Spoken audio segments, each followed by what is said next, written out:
राज्यातील महिलांच्या आर्थिक स्वातंत्र्यासाठी आणि त्यांच्या आरोग्य आणि सुधारणा करण्यासाठी कुटुंबातील त्यांची निर्णायक भूमिका मजबूत करण्यासाठी राज्यात लाडकी बहीण योजनेची प्रभावी अंमलबजावणी करण्यात येत आहे। या योजनेअंतर्गत पात्र लाभार्थी महिलेला थेट लाभ हस्तांतरणाद्वारे आर्थिक लाभाची रक्कम जमा करण्यात येत आहे। मात्र या योजनेचा लाभ अनेक अपात्र महिला सुद्धा घेत असल्याच्या अनेक घटना समोर आल्या। त्यानंतर आता सरकारने महिलांचे ई-केवायसी करण्याचा निर्णय घेतला आहे। त्या संदर्भात मंत्रिमंडळाने निर्णय घेतला असून या संदर्भातील परिपत्रक जाहीर करण्यात आले आहे।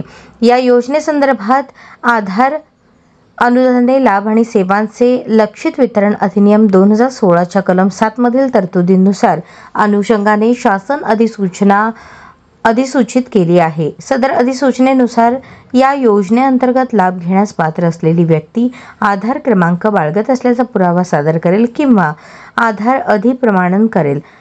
मंत्रिमंडळाने घेतलेल्या निर्णयानुसार दरवर्षी जून महिन्यात या योजनेतील लाभार्थ्यांचे ई-केवायसी करायचे आहे।